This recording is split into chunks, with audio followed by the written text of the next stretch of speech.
All right, welcome everybody. Glad that you're here. We're going to wait just 30 seconds or so, and we're going to get started to let I see people are starting to come in. Welcome for welcome to our panel. We're really looking forward to this. Just going to give it a few more minutes. All right. So super excited about this presentation. I put a post out on LinkedIn yesterday and hope I didn't offend anybody, but I think we have, well over a century of experience in operations here. And I know a lot of the experience here, well, I could probably count it as 200 years because as hard as you guys work. So it's super nice to have everybody here. So just to open things up, we had a short chat last week, and it was reminded by everybody on this panel that we don't really think about change management as a change. Instead, we thought about it as a new goal. And Jeff, you were pretty you really like this concept because I think you do this a lot. Can you just explain a little bit about why you thought that the goal rather than the change was such a big thing to for the mindset? Yeah, yes. Change is a word that folks pour meaning into, and it's too vague for us. I prefer to think of things in goals or at least focusing on, an area. And the change itself will happen if, you're moving towards a goal. The change is just automatic. So, but change for the sake of change, I've never been a fan of that. Hmm. Well, I'm gonna now, since you get that nice change, I'm gonna challenge reverse back to Greg. Change is automatic.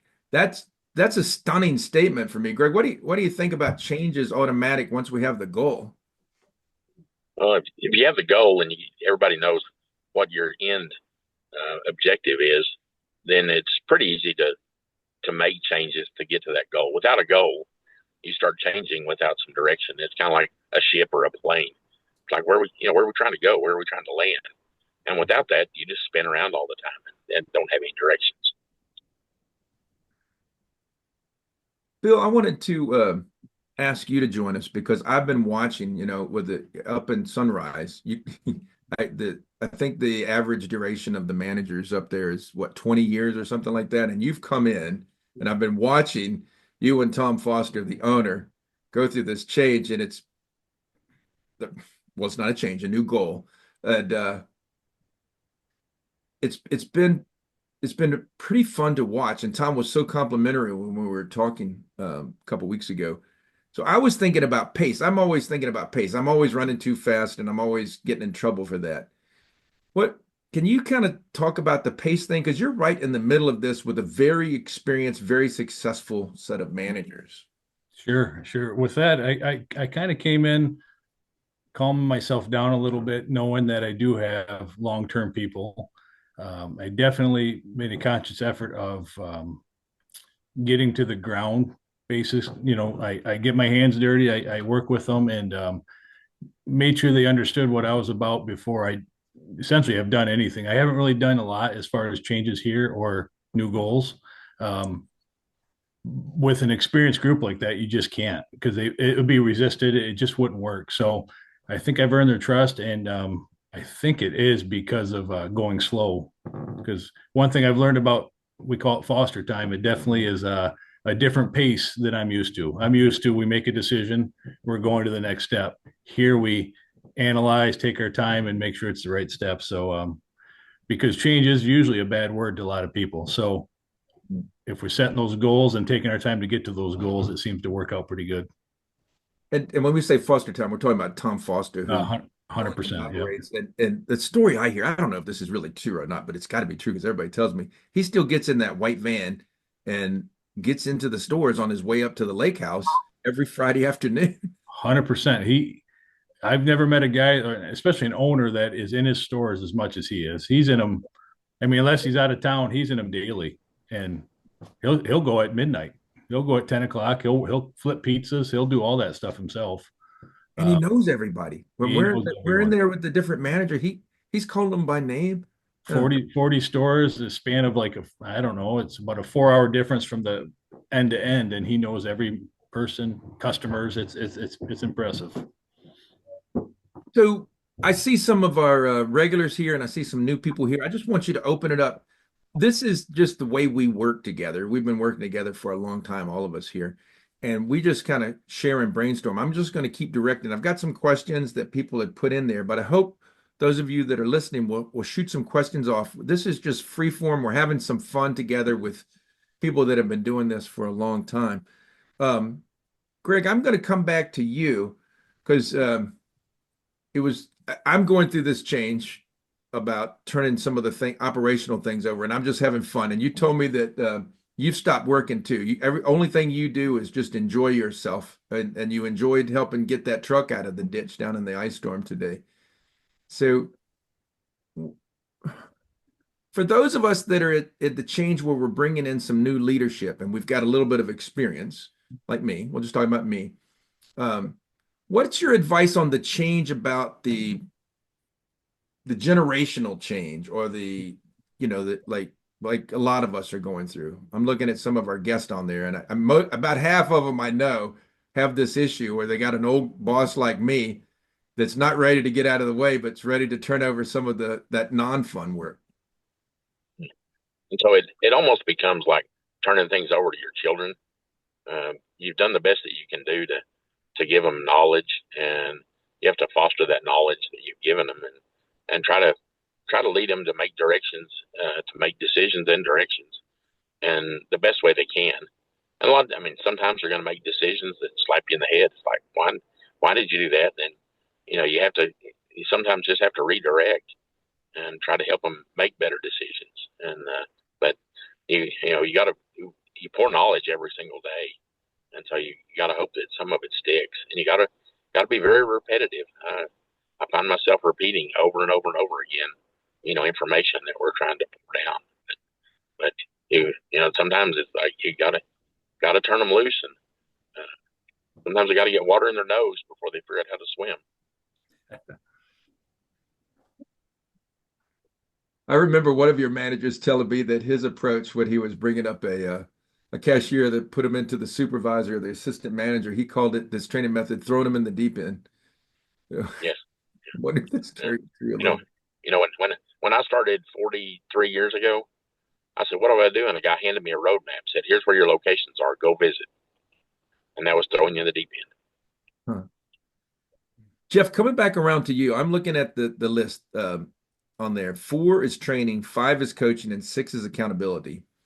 And you may not know this, but this book we put out, I admit in the reason I studied accountability was I had a consultant come in. I was making more money than I ever made. I thought my business was great. And the consultant that was hired by one of my friends, who's my board of advisors, said, "There's no accountability in this business." So I just set out to say, well, gosh, if I've got to learn how to do something, I better learn it. So we did this research.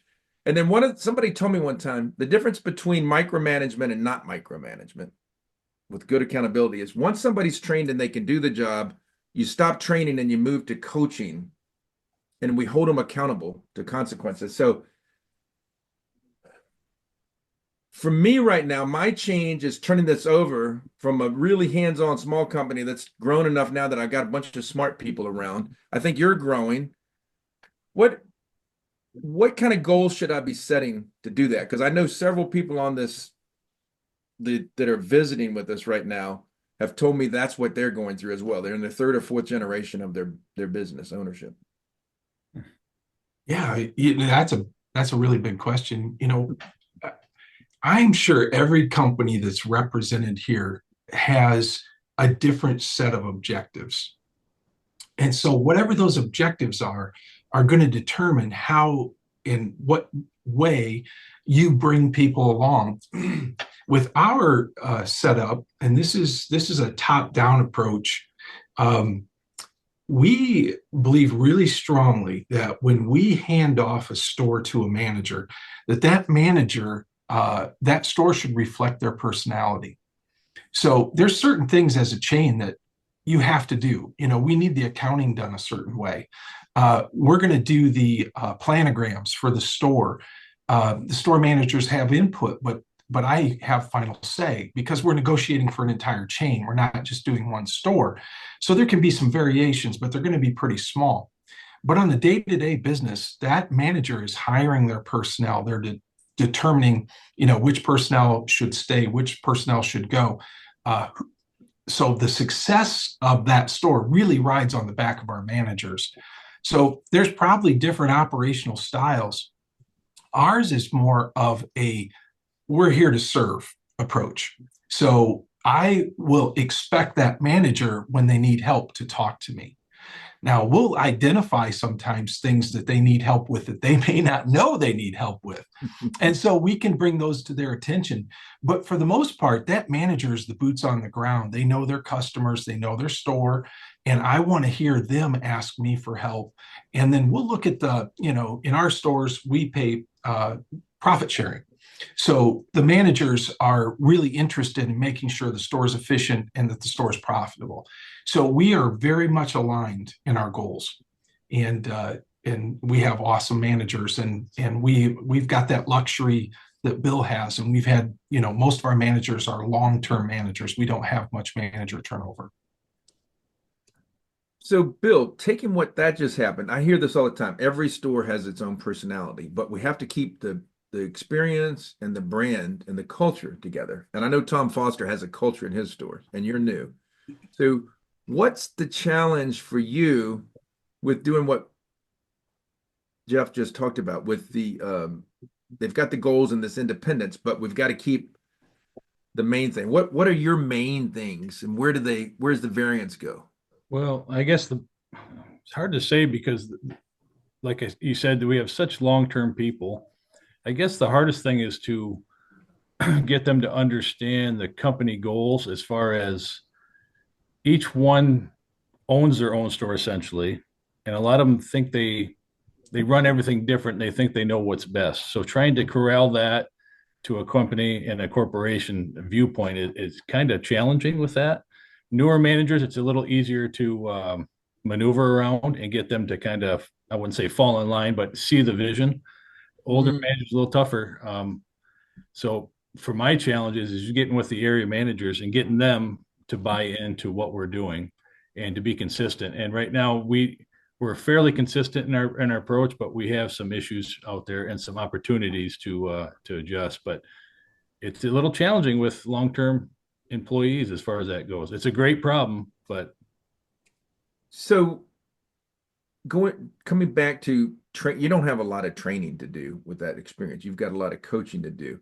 correct. Jeff talked about profitability. I hear some people don't like profitability because it's too far out there. What's your experience with the difference between, I see a question in here, the bonus structure, and having that help drive the change and keep the alignment going?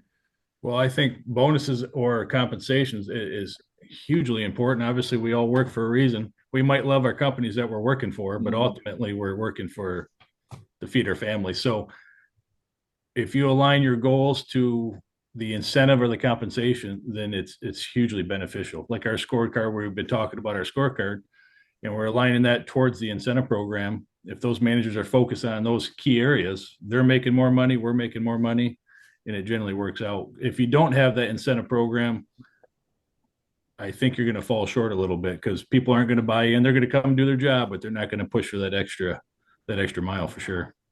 So you're actually putting the numbers out there, specifically matching their ratings, if you will. Correct. Yeah. All right. Greg, you've got a bigger variance, I think, with your store managers in terms of you've got a lot of senior ones and you've got some new ones in there. Any ideas on the training side before you start coaching? I guess, to reel back around to the beginning of your question, I think you've got to get them aligned with whatever you decide your core standards are first.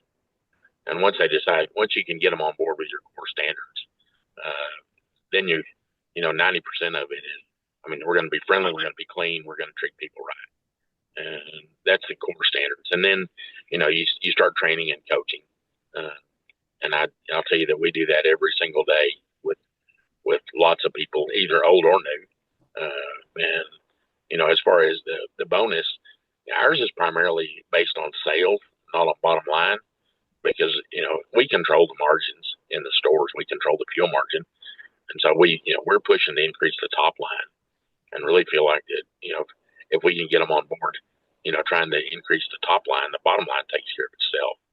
Now we do, we enable them if there's a problem with a delivery driver or a DSD vendor to try to help us solve that, because a lot of times we don't even know it's an issue until it's too late. We may have missed a week of service from Little Debbie guy or something that we hope they've formed a relationship with, that they can reach out to those guys and help figure out what the problem is. Perhaps, it's a truck broken or a guy sick or whatever. But we tend to try to make people be the squeaky wheel so that we try to keep those going. But definitely, we'll use an older manager to help be a sounding board for a younger manager. And then also, we use the workshops as a sounding board for people that we're trying to train also, because they can hear, what other people are going through and try to listen. So, Greg, I know from working with your managers that it's a family orientation and it's the local community. And Jeff, I've heard you say a bunch. Make sure the store is ready. I don't want to get that wrong. What is that? Yeah, it's kind of the same mantra. We want to make sure that the store's open the hours that are posted, and that the product that the customers are looking for is on the shelves, and that we are friendly and customer service oriented. Those are our focus areas. Those are our priorities. And of course, in order to accomplish that, you have to have a clean store. There's a lot that goes into that. We have to have good relationships with vendors. Everybody's got to be pulling in the same direction, and all of that. But yeah, honestly, it's really simple to say, and it's a lot harder to do. I'm going to come back around, and Bill, I think there's a two-part question here, and I love to ask complicated ones. You pick what you like and leave the rest, and we'll throw it back around. But as you're growing, all of you guys have grown. You can build from ground up. You can buy a store and blend it in, and then you also have to keep your own. The downside of having a lot of senior managers is you're going to have a lot of turnover coming, and so you got a lot of new managers to build. So this question, pick and choose as you wish, but how do you bring a new manager in? Like the question was specifically, you got a store that you purchased and you're bringing it in to your culture. How do you bring them in for that? But I want to add to that also, how do you, because we're going to give them autonomy with their personality, how do we bring that culture in? So let's Sure. take the example of a new store or a new manager in an old store. So in my experience with that is the different terms for it. One was buddy manager. So what we do is I take a seasoned manager and actually place them with that manager for extended period of time. It could be 2 weeks, it could be 6 weeks, it could be whatever you'd like to pick on that. So if you bring them in, one of your best managers to train the new person, get them up to speed on Sunrise or whatever company we work for, and build that culture with them. I think it's the best bet, and maybe even bring over a few cashiers from some surrounding stores to kind of bring that culture in with them and provide them with really good training. What you don't want to do is just bring them in and say, "Oh, here's how you do paperwork, and here's how you do this, and good luck to you." But in my previous jobs, we actually had a good program for that with the buddy system. So if you do bring in someone solid, long-term person to build that culture, and also area managers in those locations, more time in there than probably some of their other locations. If you get the area or the district manager involved, obviously we'll bring that culture up as well. Or if it's on that route to the North Store, Tom. Or Tom.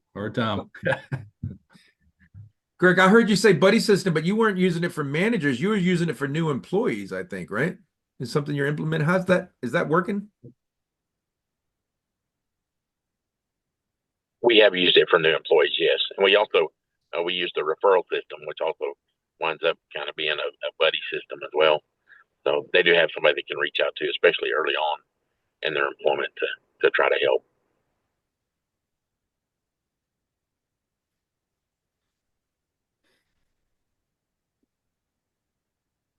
Jeff, right now you're going through something. You've been doing something, I think, for a year or two, where you have two area people and you've taken a little bit of a different approach.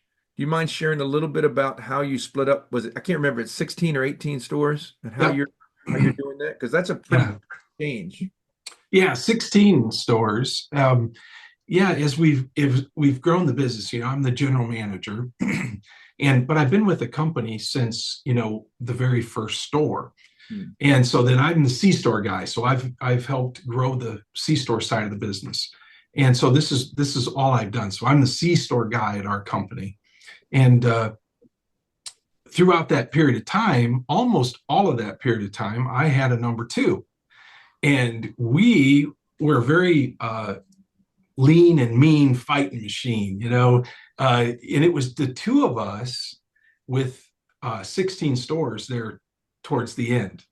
And that's too much. That's too much. And when Robin retired, I knew that it was going to take more than one person to replace her.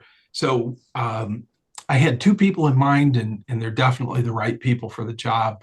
They're both very, very sharp and highly motivated, hardworking.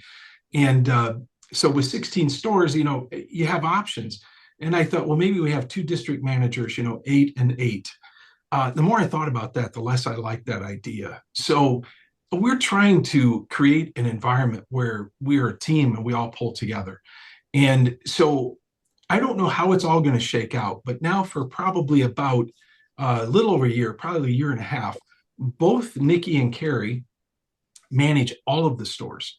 So they manage all of the store managers, and they between themselves decide how they're going to handle things. So they're going to take a priority on this particular store or with this particular problem because we each have different skill sets. So they're able to use their abilities to address problems at all 16 stores. And it does require a higher level of collaboration between the two. And I'm sure if they were here to talk about it, they would point out that there are some weaknesses to that system. Yeah. But honestly, I think it's working really well. And there could be a time when we actually do split up, and it's 8 stores and 8 stores. Maybe we'll never do that. But I'll listen to those guys, and I'll take advice from them. But right now, I think we have a really good situation. Things seems to be working really, really well. I don't know how to thank you so much. And that just proves me right back down to Greg. So I talked to Greg's boss, Greg Garrison, and he's trying to help Greg Hendrix, who does a lot of stuff. He's running fuel, he's doing everything, right? So how do we bring something in? So what's that next step? And I'm going through this. So Jeff, I'm doing something similar. We have 3 people that are kind of splitting up the work, and they want clarity about how to do it. And yet they're such a good team that I'm kind of watching it. So yeah, I want to talk to Nikki and Carrie about that. So I get a little bit inside track of what's coming with our team because we're doing the same thing. So I'd like to be a fly on the wall in that conversation. you might facilitate the whole thing. Yeah, absolutely. Let's see if we got any more questions. I think we're good on questions right now. So I wanted to come down to the last two and pick and choose as you wish. I think, Greg, it's your turn. I'm going to leave it open for you.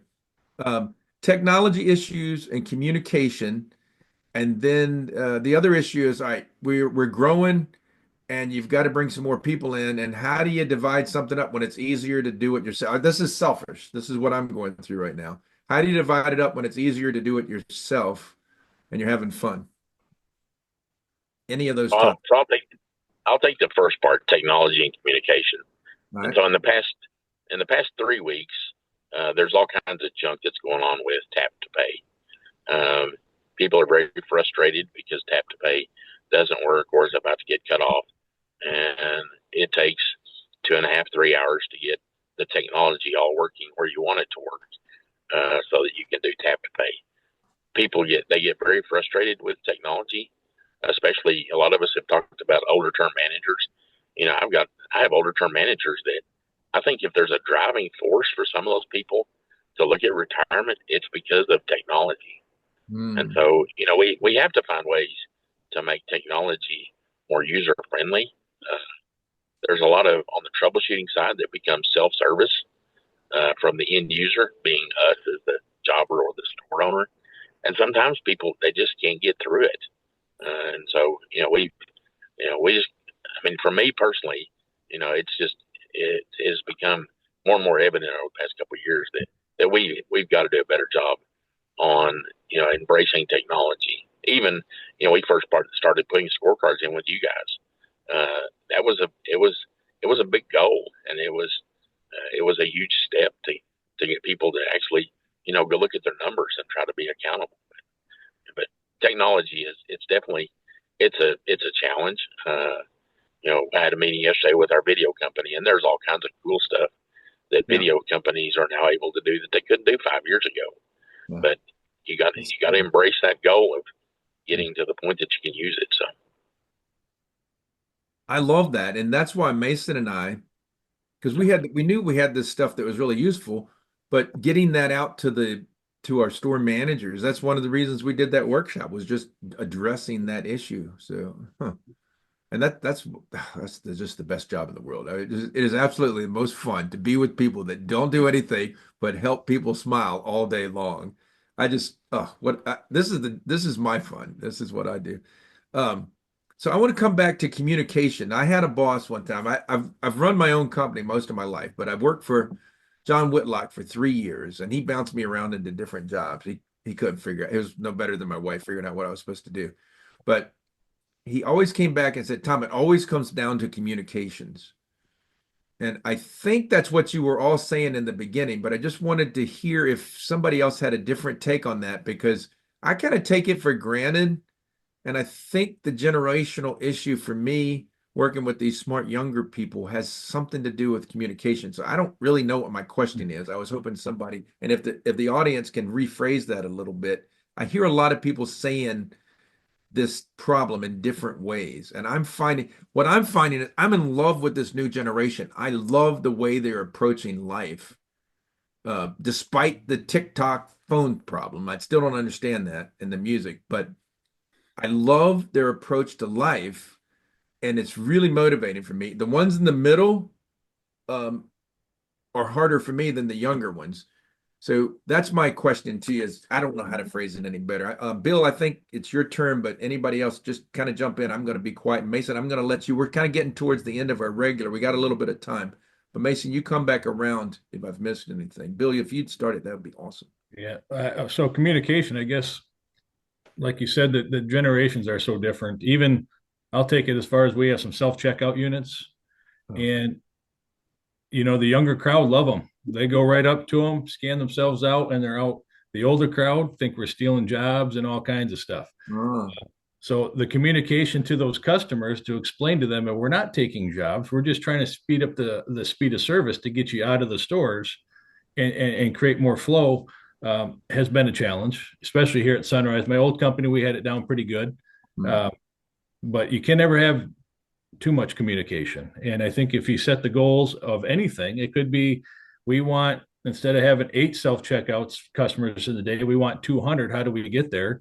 And that's a challenge I've been actually starting to work on here at Sunrise, because we have 8 self-checkouts and we're not having a lot of flow through them. And when I go into the stores, those are the comments I hear. Well, you're stealing people's jobs, but then I'll watch a young person walk right up, scan their stuff like they're at Walmart, and they're out the door. So communicating not only to our employees, but communicating to our customers is a huge thing. You almost have to train your customers how to operate some of that technology. Jeff, I see you. I'm just going to be quiet and turn it over to you, Jeff. Yeah, when I think of communication, I might be going a little bit different direction here. But one of the things that maybe one of the flaws that I've had in the past is it's nice to sit in my office and, send out an executive order and, and do this and do that, and I've realized over the years, because I am an old guy, and I've realized that's really not the best way to do it. What I'm trying to do now is I'm trying to be an advocate for our managers. So it's talking about communication. I'm trying to be a little bit more thoughtful of what I'm actually doing to our managers. And so one of our primary focuses right now is how do we lessen the burden on the managers? We've got the managers' jobs at our stores is a huge job. It probably is at all of our stores. But we really do lean on our managers to actually manage the store. So they're everything, they're the HR, they're purchasing, they're accounts payable, like they really do it all.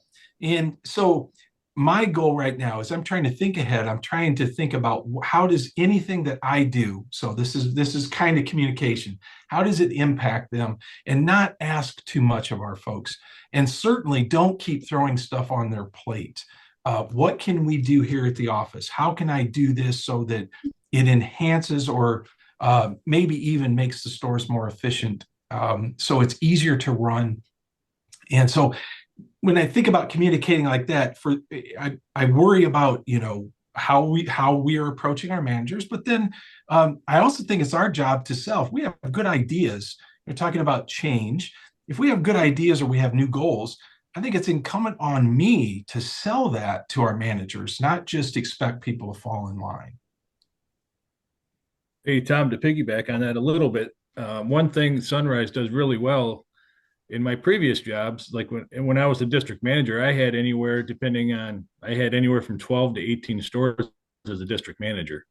Here at Sunrise, we have 40 locations with 6 area managers. So essentially they have 6, some have 7. And that's huge because they're in their stores and communicate and working hand in hand with those managers, taking some of the pressures off those managers. Like you were saying, Jeff, that's another thing I recommend when you have 2 people, and that's great. I mean, 8 stores, if you went that route, is probably, to me, with my experience, is the top of the line. You don't want to go any more than 8, So, but having lower store counts per area or district is a huge plus. I mean, they get their hands dirty and then take the stress off the manager a little more. So I agree I've 100%. seen that trend with our customers where, 5 to 8. Yeah, Yeah. for sure. Other thing that I would stick in communication is that you've got to be really thoughtful in the communication, because sometimes you'll give somebody a compliment, and then their compliment will end with "but," and always that "but" has something else. It's like, well, we're doing a great job here, but, Yeah. and so then you built them up and you just chopped them out at the knee with your "but we could have done this or this." So, in your communication, and there's always things you got to address, but you got to be really concise in your communication, because you can hurt somebody's feelings just so fast with just turning a few words. Yeah. I'm going to remind our audience, thank you for joining us today. We're about to wrap up. So if you want to get a question in or make a comment back on anything you've heard, please hit that question and send that through now. And then Mason, I'm going to turn it over to you. We have covered our agenda, and I want to try to wrap up in the next few minutes if we don't get any questions. What did I miss anything, Mason, that we said we were going to cover? Or anything you want to add?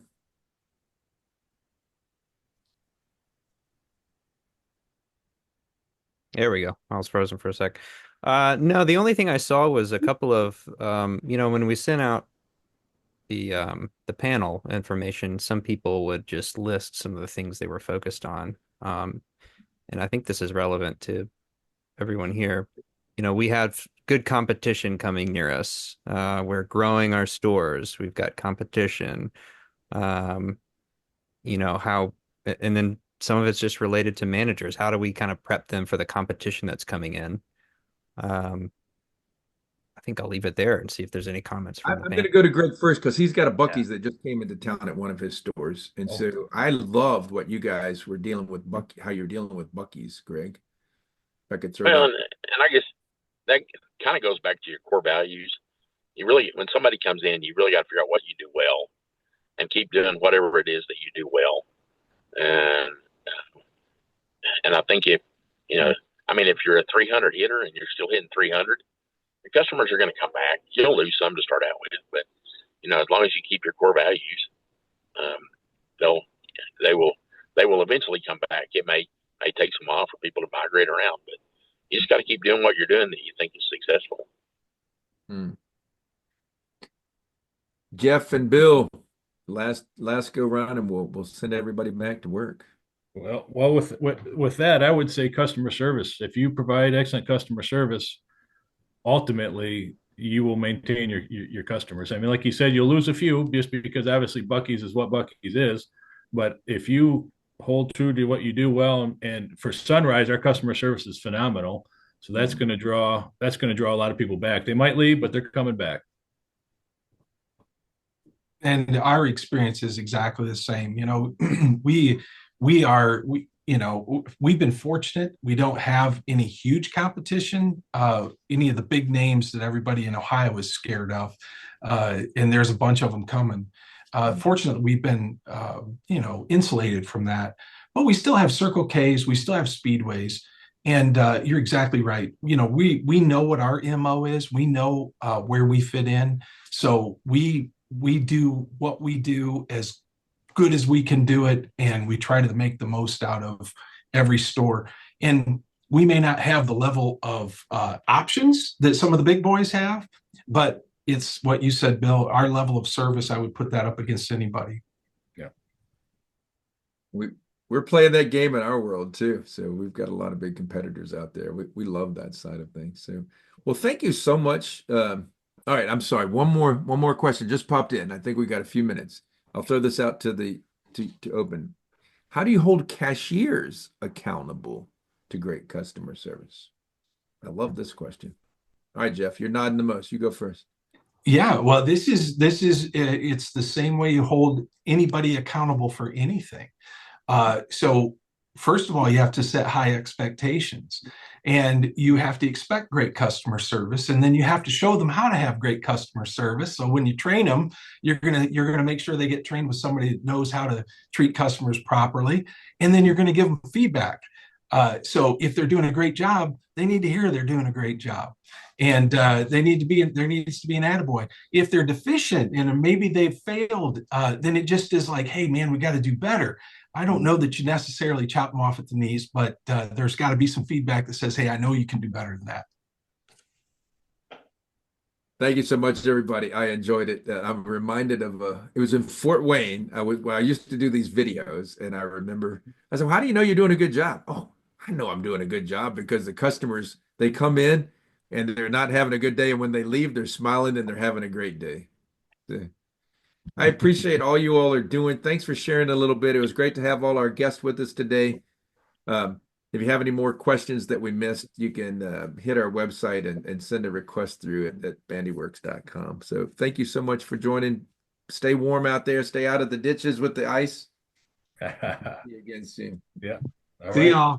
Thank you. Bye bye.